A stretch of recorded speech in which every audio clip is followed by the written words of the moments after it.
Good morning. At least it's morning here. Good day to you, the students of MTPI Graduate School of Intercultural Studies. I'm offering this as a follow-up to the question and answer period we had the other day in your class. And I was troubled by two questions that I felt I did not answer with an adequate enough amount of detail. And so I'm going to take those two questions, one dealing with sustainability and the other one dealing with how does strategic planning look differently in different organizations by offering you just a really brief explanation of some things about organizational dynamics that scholars here have studied and looked at over the years. If I give you some introductory comments, let me share the screen here with you for a moment. When we talk about planning and the necessity of planning, we're looking forward. We capture it in this cartoon where you see that this individual was so intent on one task that he failed to take account of the environment that he was in. So in pursuing the butterfly, he's about to take a flying leap off the cliff. When we talk about managing the future, we see that opportunities also present risks. And one of the things that strategic planning does is anticipate those risks and manage those into the future rather than falling prey to the risks that are there.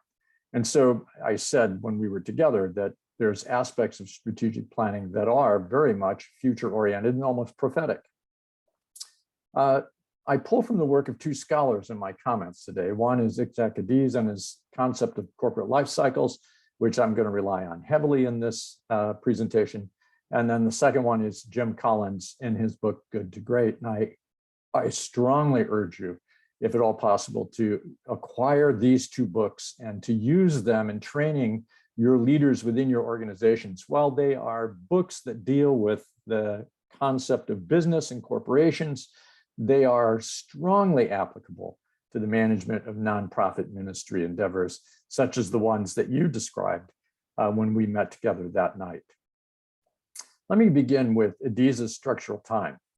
He conceptualizes the structural development of an organization as a life cycle. It has a birth, it grows, and then it declines. He identifies 10 growth stages and changing emphasis of leadership or functional roles. Now, it's that changing emphasis of leadership or functional roles that deals with how strategic planning looks different in different organizations. It also deals with the idea of sustainability, because at every stage of an organization's life cycle, the question of sustainability is there, but takes a slightly different twist, as we'll see in a moment. The effectiveness of structures then remain focused on the roles, on issues propelling growth, propelling the health of the organization, and that these are characterized by key questions. So a healthy organization asks who, what, how, when, why. Now, these same questions in an unhealthy organization are also asked, but instead in an unhealthy organization, they're asked in an accusatory format. For example, who is to blame? What went wrong? How can we get out of it? When did this wrong idea occur? Why is this happening to us? In a healthy organization, there's an entirely different perspective. Who can we recruit? What needs to be done next? How should we best do it? When should we do it? And why are we doing it in the first place? So it's important that at each stage of growth in Addenda's model, you're actually asking a different set of questions. Now, these are the roles, organizational roles that Addenda identifies. He identifies 4. In my book, Changing the Paradigm, How to Lead Like Jesus in Today's World, you'll find a similar concept when it comes to life cycle of an organization, where I have assigned these roles to the ministries of Ephesians 5, apostles, prophets, pastors, shepherd, teacher, evangelists. But for the sake of this discussion, we won't get into those nuances. Simply this, that in every organization, there are those who perform the service. There are those who administrate the organization's service and its resources. There's the entrepreneur who envisions the future. And there's the integration function, which ties all of those pieces together. So in each of these, the performing, the administration, the entrepreneur, the integrator, we have the what, how, why, and who. The when always comes into understanding where you are in the corporate life cycle and where you are in your own planning cycle, and understanding your own context. So briefly on this chart, performing a service deals with effectiveness in the short run. Administration deals with efficiency in the short run.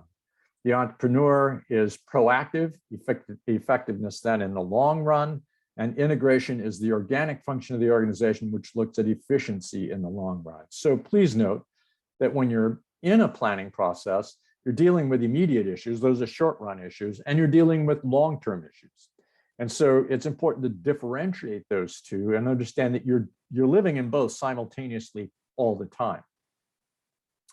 The throughput, long and short term, is profitability or growth. Or we could say it in the words of nonprofits, is in the sustainability and the enhanced effectiveness in reaching the target people that we're reaching.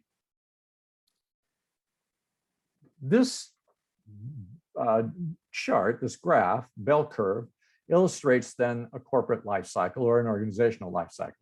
There is a birth, there's a growth, there's a plateauing, and then there's a decline.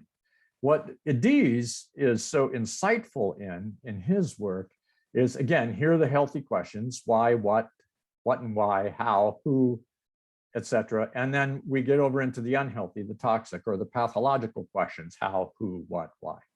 Notice that these four roles that we referred to earlier, production, administration, entrepreneurship, and integration, the uppercase, lowercase in this chart indicates degree of emphasis. In a courtship or in the very early stages of the idea, where you're recruiting people around your idea, you're trying to get the organization together and off the ground, the entrepreneurship is really everything about the organization. It's the vision of why the organization is beginning.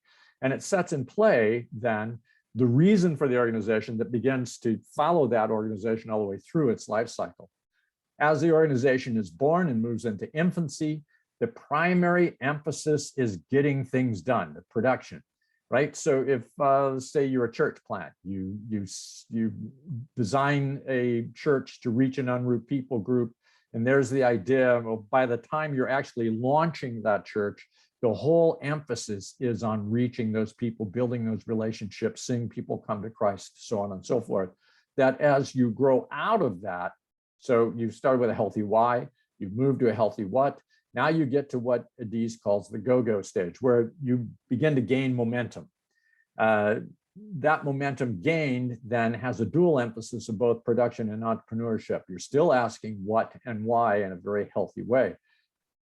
But now you've also introduced a new problem. Your organization has outgrown all its original structures, and so you're having to redesign, and this is called adolescence, where now administration, entrepreneurship becomes the emphasis. You still produce, you still are reaching people, you still are integrating, bringing people in and helping them gain a foothold in how to serve. But you're just at the very beginning stage. It's one of the most dangerous stages, particularly if the organization has a single founder and it's grown rapidly. This is where a lot of conflict can occur. We'll get to that in a moment. And then you get to the prime organization, which is a healthy who. And you'll notice here that production, administration, entrepreneurship, integration exist, but the emphasis is on production, administration, entrepreneurship. Integration, the organic part of the organization, is always present, but never takes an emphasis until you get to the stable stage. You never want to be in this stage, by the way. You always want to be in this stage where you're seeing growth, you're seeing an advancement of the kingdom work in your organization, because once you get here, where you can tell you're here because the entrepreneurship function begins to diminish. Integration takes on a greater amount of emphasis. Here, organizations tend to centralize everything. They tend to get very rigid in their administrative requirements.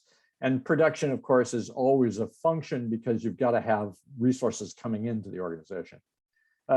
Likewise, once you pass the stable stage, right, you lose the entrepreneurship, you're going to lose this vision for the future. When that happens, you begin to decline. And here things really get rigid. This is the pathological how, whole lot of emphasis on policies and procedures and legal issues, and the organization just becomes like an aristocracy. You have people that are in, you have people that are out, you have a very clear set way of doing things and never going to rock the boat, so much so that you begin to expel what little entrepreneurial function you have left to where it entirely disappears. And at this point, the organization essentially consists, there's still some production, but essentially consists of administrative rules. Which when we get, that's called early bureaucracy. When you get the bureaucracy, that's totally the case. Now, if you're in an organization that's been around for a while and you have policies and procedures and strategic planning is not new to you, but your resources are diminishing, you might check to see on this chart if you're over here on the pathological side. Because if you've been through these stages of growth and now you're losing resource and you don't know why, but you've got all the policies in the world, you may well be over on this side of the life cycle curve, which is the aging side, right? You're growing or you're aging and you're on your way to death. And so how do you stop that? Well, here, if you're in an aristocracy level, it's easier to stop it, but the further down this slide you go, the more difficult it is to actually stop and reverse trends in an organization that's dying. Now, here's where this comes into differences in strategic planning. Obviously, in an infant stage where strategic planning may be introduced, right? Survival, though, is the primary goal here. What you're going to look at is how you're going to achieve the ministry goals that you've set out. And so both in this stage and in the go-go stage is very much strategic planning is going to look at not only how are we going to achieve what we're doing, but also how we're going to fund it. And funding begins to be very much a part of the strategic planning process. So in a very early existence of the organization, your strategic planning will really have two parts. It'll have how are we going to achieve our goals, and then how are we going to fund our goals. And so a great deal of emphasis is going to be placed on how what resources are available for us as an organization? Are there organizations we can partner with for financial resources? Are there organizations we can partner with for other things that will help us achieve our goal? Are we going to be bivocational in how we achieve the financial needs of the organization? I mean, what are the strategies that we can employ going forward that are sustainable so that the organization can meet its goals? If you look at the different things, read through the book of Acts again with the question of sustainability, and you're going to find in the book of Acts that there are just, I can think of, well, at least 4 primary ways the early church funded itself. Among those were bivocational workers, such as the Apostle Paul, who paused different points in his missions, right, and focused on doing his trade, which was tent making. Now, this didn't diminish who he was as a scholar. It didn't diminish who he was as a missionary. It did deal with the reality that you have to live, you have to eat. So there's bivocational work, there's receiving gifts from people. There are huge endowments that are given. Barnabas, for example, in the first part of Acts, sold some of his property, gave it to the church for the administration of the work of the gospel. So you have, bivocational, individual gifts, you have endowments, and what's the other thing that we see in the book of Acts? So you have organizations cross-helping one another. So the saints in the Gentile world taking offerings for the church in Jerusalem, for example. So you have this cross-cultural, cross-organizational financial assistance. So there's 4 distinct ways that the early church funded itself, but those aren't the limits. Those are only the beginning of your creativity. And so think creatively. You've got, in the United States, you've got long-term endowments that you can begin to be a part of. You can have investments that are part of, the future funding of the organization. I mean, just a variety of things. In all things, you're making wise risk-reward decisions. Okay, so to review what I said about differences in organizations, depending on where you are in the corporate life cycle, that is going to very much impact how you go about strategic planning and what your emphasis in strategic planning is going to be. For example, if you're in adolescence, your strategic planning may be focused a lot more on both where you're going in the future and how you're structuring that future than, say, an organization in infancy, where the primary emphasis is on how are we going to do what we said we're going to do and how are we going to fund it. I hope this helps you picture those differences. Now, the other thing to pay attention to in strategic planning, again referring to Addenda, in terms of differences, here we have the same life cycle and stages that were mentioned. We don't have the death stages over here, just the aristocracy, but we have several things that are happening that can throw your organization into chaos. During the courtship phase, which is the vision phase of the organization, it's not even born yet, right? One of the things that can happen here is called an affair. And by that, Addenda simply means that it's the idea of the organization more than the organization itself that really energized the founder.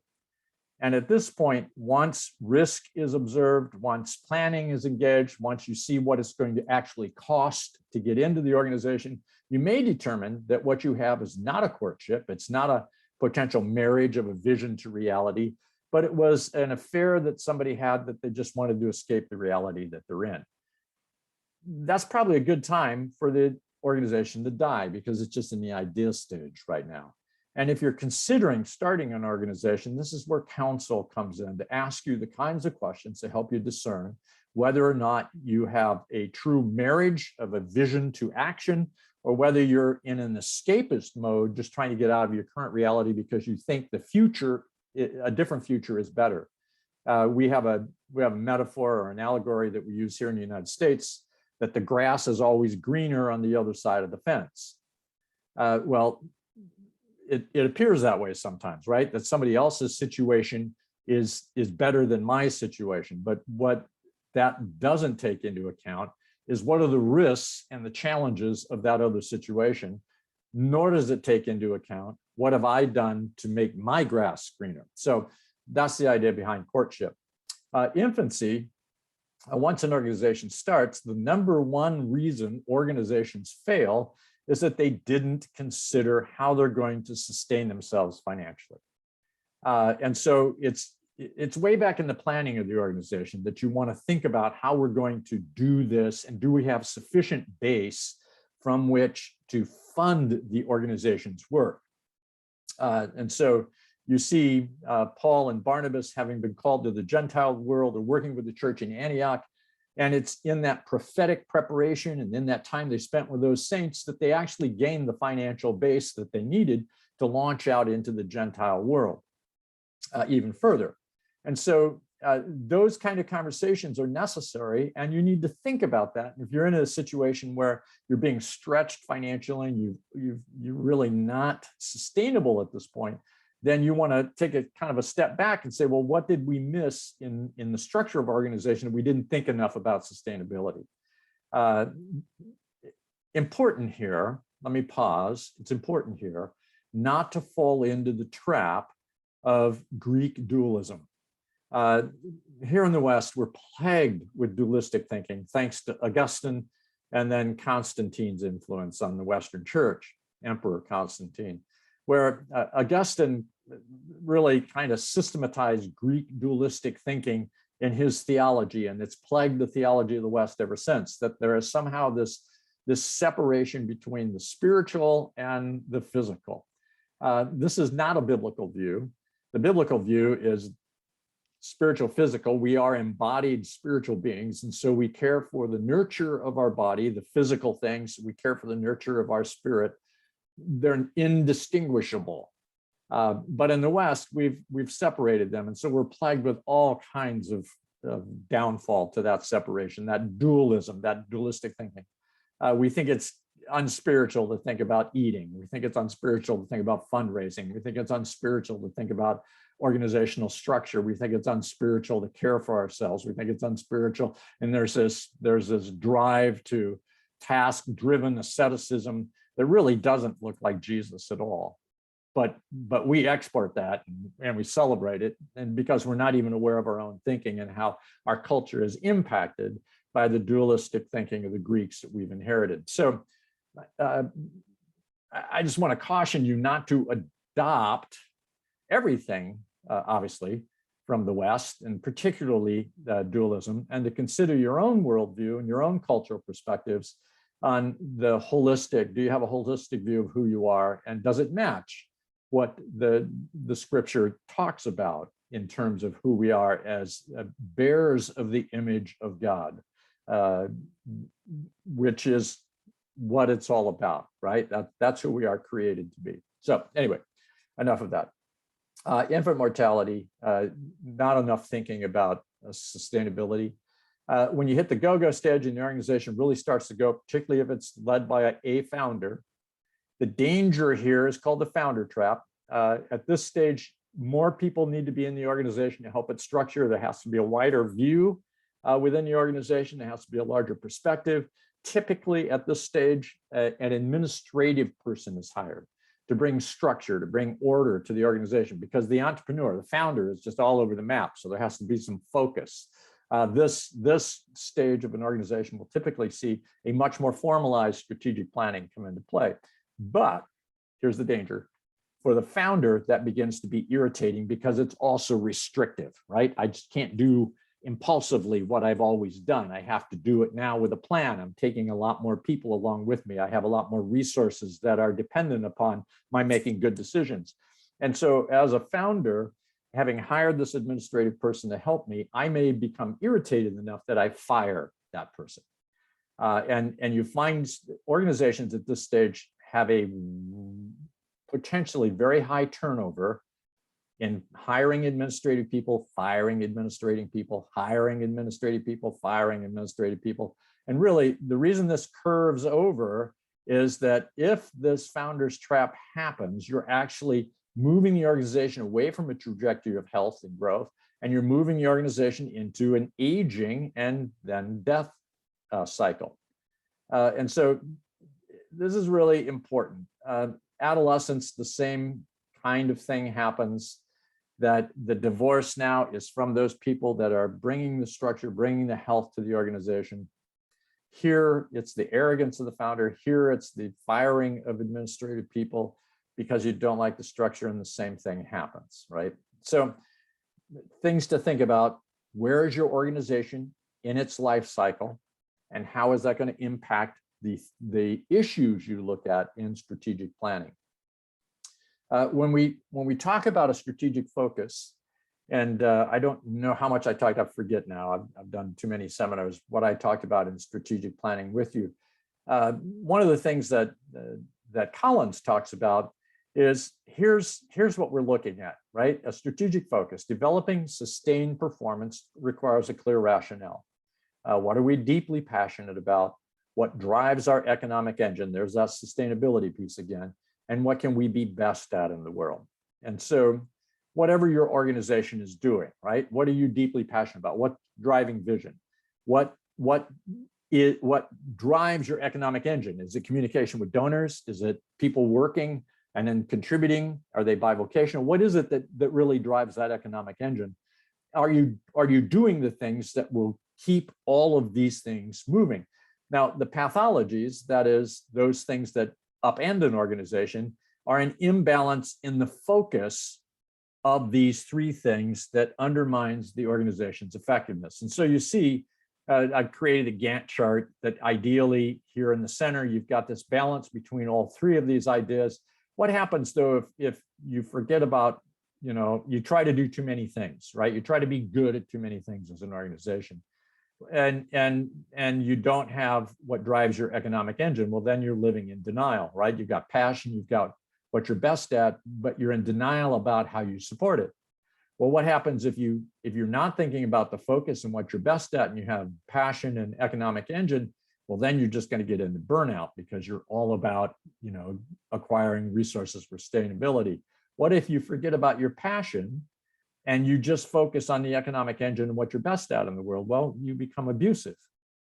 You fail in the initial mission that you were called to achieve. And so this strategic focus overall, right, how you see the organization going into the future, not just in strategic planning, but we're talking about your vision overall and how you operate every day is a balance of these three forces. Another way to say it, this too is from Collins, and I've integrated some things from Addenda. If you're going to grow, you're going to hit that go-go stage that Addenda talks about. It's because you've experienced what's called the flywheel effect. That is that you've achieved some success in ministry. People see that and they begin to gather around your organization. And so it becomes easier and easier as the organization becomes more and more effective, it becomes easier and easier to acquire the resources that you need for sustainability, if you understand the forces behind this flywheel. Now, when I first saw this diagram, I started laughing because I immediately recognized with many of the leaders that I've worked with in my life that they don't act consistently, right? But they insist on loyalty. That's pushing this thing backwards, right? Pushing it backwards doesn't work. First thing I need to do as a leader is act consistently to my core strategy. If I say I'm about winning new people to Christ, then am I spending time with people who don't know Jesus to build the relationship and the bridges that I need to demonstrate the reality of God's love for them? If not, then I'm dead before I even get going as an organization. But I act consistently, I accumulate visible results. People get energized by those results. Now they want to join, momentum builds, I continue to act consistently, so on and so forth. And so just like in an engine where the flywheel builds momentum and helps the engine not work so hard, so it is in your organization. But if you try to start here and line people up without any results, you're not going to have good success in your organization. So having said that, this is just a brief survey of a couple of scholars when it comes to organization and it comes to understanding the dynamics of an organization to answer two things that came up in the questions with the MTPI students the other night, though you leaders asked me. One is regarding sustainability, the other is regarding differences among organizations. And I hope, while I've talked really fast, I hope this has in giving you more material to work with in addressing those issues in your strategic plan. Thank you very much for giving me a moment with you, and God bless you as you continue to work in all that you do. Have a great and glorious day.